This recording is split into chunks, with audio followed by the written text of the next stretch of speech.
और की लगा दी। अब what is going to happen, ये जो सॉल्यूशन है ये इलेक्ट्रिसिटी कंडक्ट करेगा and the bulb will glow. ठीक है, सॉल्यूशन जो है ये इलेक्ट्रिसिटी कंडक्ट करेगा, बल्ब विल ग्लो। बट अगर मैं इस HCl aqueous सॉल्यूशन के साथ कोई ऐसा सब्सटेंस डाल दूं जो इसका सारा मॉइस्चर अब्सॉर्ब कर ले, okay, if I put some substance that is capable of absorbing all the moisture from this HCl, that means if I take dry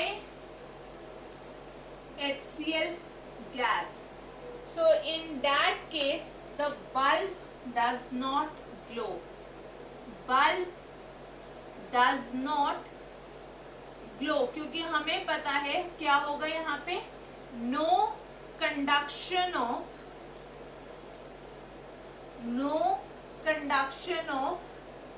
electricity. अगर बल्ब ग्लो नहीं कर रहा तो हम कह सकते हैं कि इलेक्ट्रिसिटी कंडक्ट नहीं हो रही, और इलेक्ट्रिसिटी कंडक्ट नहीं हो रही that means it is not an acid.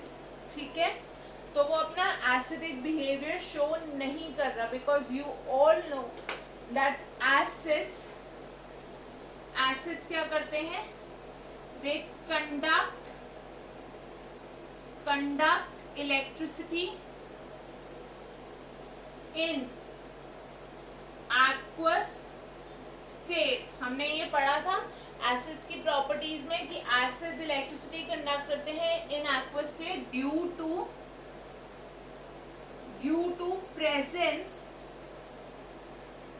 To presence of ions, क्योंकि एसिड्स में aqueous state में ions present होंगे, so they'll be conducting electricity. So this HCl aqueous that we have got, this conducts electricity. ठीक है, तो यहाँ पे क्या होगा, bulb glows, तो ये क्या हो गया, this is acid। ठीक है, ये हो गया एसिड, क्योंकि यहाँ पे बल्ब ग्लो कर रहा है, this is conducting electricity. Children, I hope this is completely clear to all of you.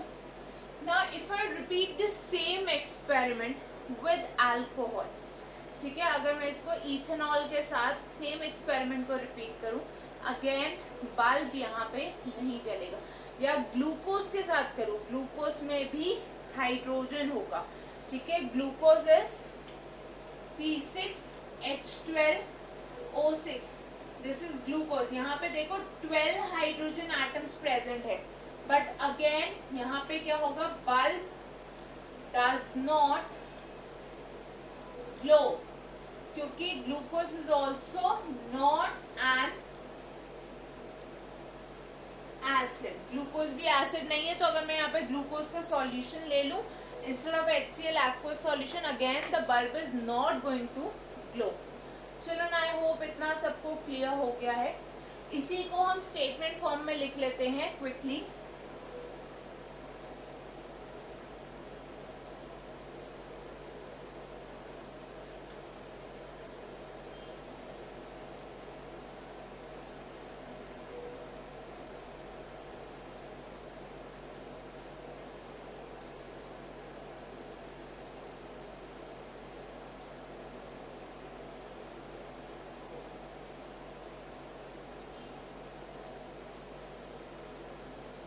So we can write down the statement, acids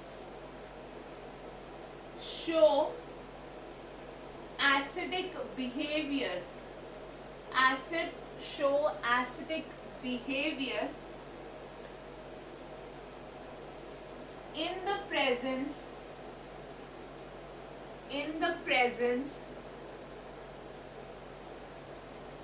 of water। ठीक है, मतलब अगर वाटर नहीं होगा तो आपको एसिड्स का एसिडिक बिहेवियर शो नहीं होगा, they will not be conducting electricity because there will be no dissociation into ions। So you can write down, अगर there is absence of water, so उस केस में क्या होगा, no dissociation, no dissociation into ions, which means no acidic behavior observed. No acidic behavior would be observed because there will be no dissociation into ions. So children, this was all about acids. Now if I consider the uses of some common acids, तो क्या हमारे पास examples हो सकते हैं? Let us have a look at that.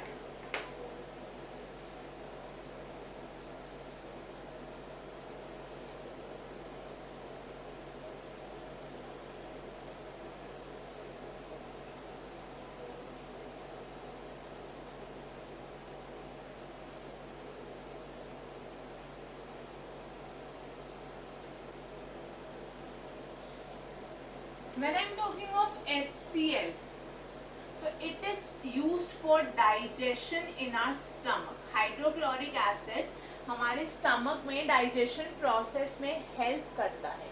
ठीक है, अगर मैं बोलूँ H2SO4, ये लैब में बहुत सारी केमिकल रिएक्शंस में यूज होता है. HNO3 अगेन, क्योंकि ये दोनों क्या हैं, दे आर ऑक्सीडाइजिंग एजेंट्स. हम लोगों ने लास्ट चैप्टर में पढ़ा था ऑक्सीडाइजिंग एजेंट्स मतलब क्या होगा, वो ऑक्सीडेशन में हेल्प करेंगे. So they are oxidizing agents. ठीक है, इसके अलावा बहुत सारे एसिड्स होते हैं such as citric acid which is present in citrus fruits. जो भी हमारे पास फ्रूट्स होते हैं लाइक लेमन, ऑरेंज, ठीक है, ये सब सिट्रस फ्रूट्स होते हैं, इनमें सिट्रिक एसिड प्रेजेंट होता है. टोमेटो में there is oxalic acid.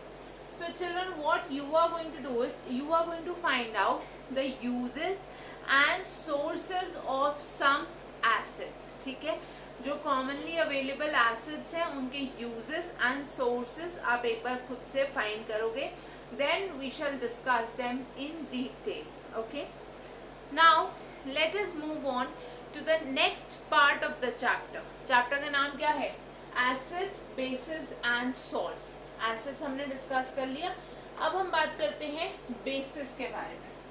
So the next part, second part of the chapter is about basis.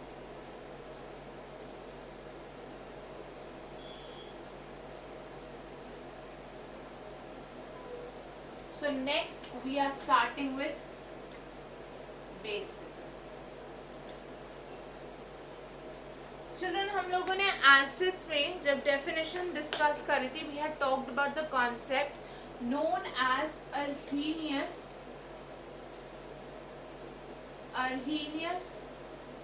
Concept. तो सिमिलरली बेसिस में भी हम अर्हीनियस कॉन्सेप्ट डिस्कस करेंगे. Now according to this Arrhenius concept, a base would be a substance that will dissociate to give hydroxide ions in aqueous solution. कोई भी substance जो aqueous solution में dissociate करके आपको हाइड्रोक्साइड आयंस प्रोवाइड कर रहा है, so that is a base. ठीक है, तो बेस क्या होगा? A chemical substance,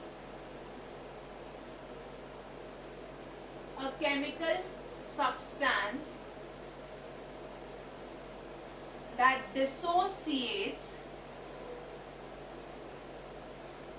dissociates to give or to release hydroxide ion, that is OH minus ions in aqueous solution. Aqueous solution में जो भी सब्सटेंस हाइड्रोक्साइड आयंस प्रोवाइड करेगा by dissociating, that is known as a base. Children, let us have a look at some examples. NaOH. Aqueous form में जब sodium hydroxide dissociate हो रहा है, so we are getting Na plus aqueous plus OH minus aqueous, ठीक है, KOH aqueous giving us K plus aqueous plus OH minus aqueous, ठीक है। Calcium hydroxide aqueous solution dissociate होके Ca2 plus aqueous plus 2OH minus aqueous. Okay, these are some examples. अब children बहुत ध्यान से देखना, ये जो मैंने 3 एग्जाम्पल्स लिखे हैं आपके पास, इन सब में क्या कॉमन है? OH, OH and OH. That means जब आप सब्सटेंस को बेस बोल रहे हो, so it contains OH, hydroxide ion उसमें प्रेजेंट है, कभी वो डिसोसिएट हो गया, हमें हाइड्रोक्साइड आयन दे रहा है, but that is not always the case. तो हमारे पास हम 3 टाइप के सब्सटेंसेस को बेस की कैटेगरी में क्लासिफाई कर सकते हैं। Okay, 3 types of substances in general can be categorised as bases. So let us have a look at these 3 types of substances.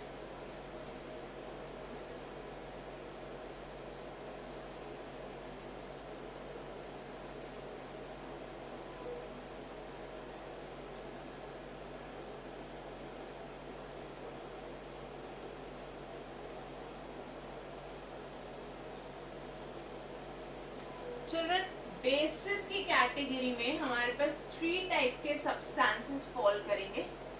कौन कौन से? सबसे पहले तो हमने देख लिया मेटल हाइड्रोक्साइड्स, ठीक है, सबसे पहले हमारे पास आ गए metal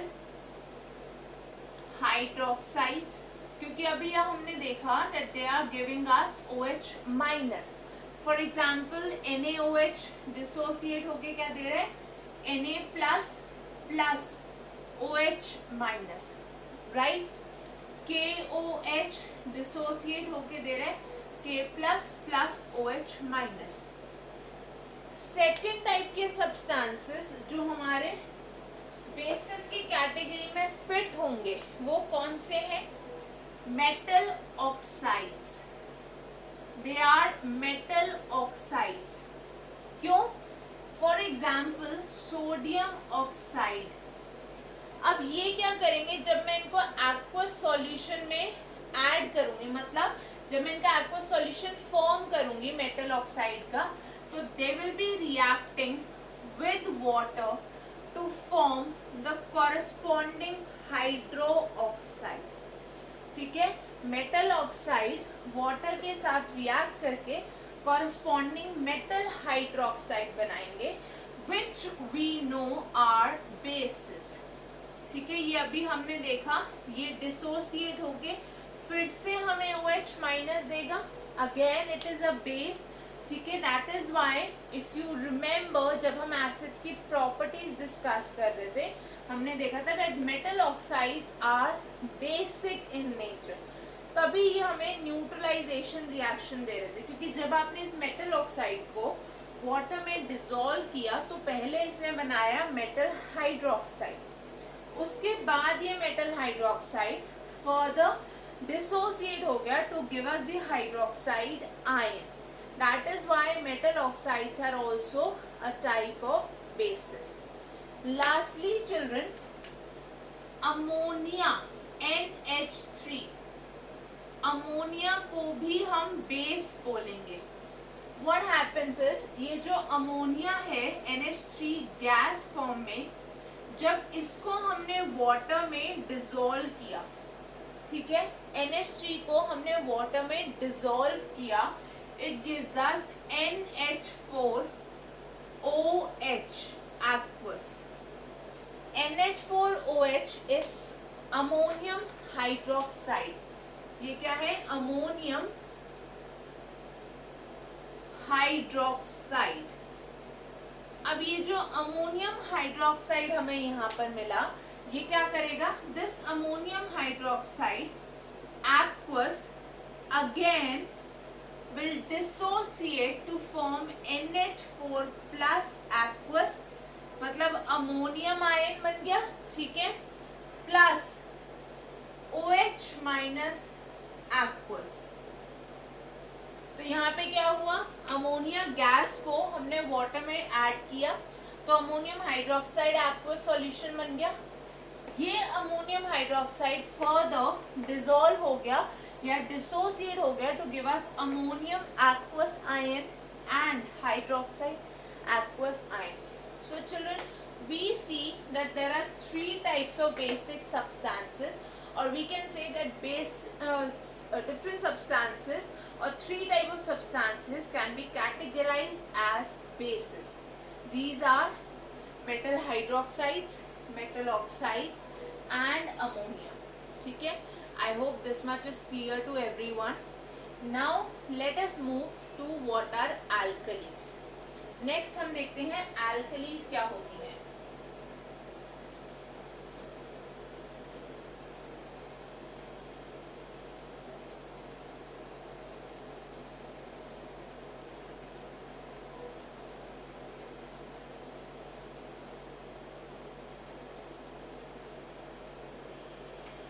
What are alkalis or what is an alkali? Children, alkali हम बोलते हैं किसी ऐसे बेस को that is soluble in water। कोई भी बेस अगर वाटर में completely soluble है तो उसको हम बोलेंगे alkali। So what is alkali? Alkali is a water soluble base. This is a water soluble base. Examples हो गए NaOH एंड KOH, ठीक है। ये हो गए हमारे पास वाटर सॉल्युबल बेसिस के एग्जाम्पल्स या एल्कलीज के एग्जाम्पल्स।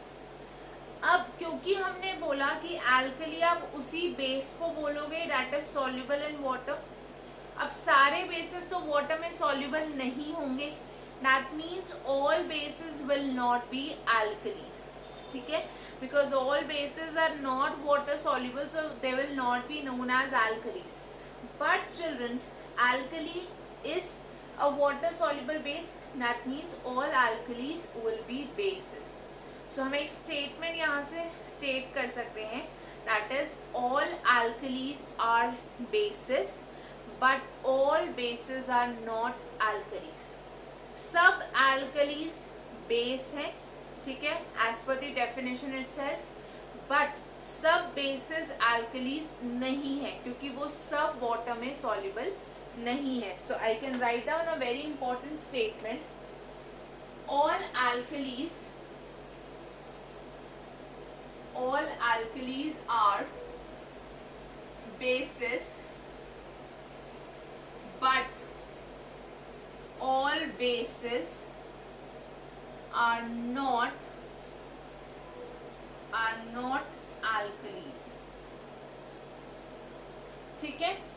NaOH क्या है, बेस है, alkali भी है, बट अगर मैं बात करूं FeOH थ्राइस की, so this is a base, ठीक है, ये बेस है ferric hydroxide but not an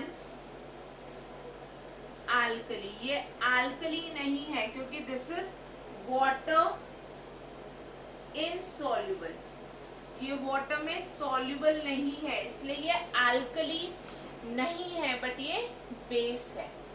so children, this was about the introduction to basis.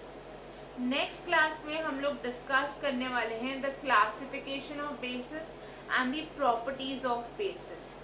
Till then आप लोग इसको रिवाइज करोगे, आप लोगों के जो भी डाउट्स आते हैं उनको आप कमेंट सेक्शन में या इस ईमेल आईडी पे मेल करोगे। All your doubts you can post them in the comment section or you can mail them on the email id swatika tutorials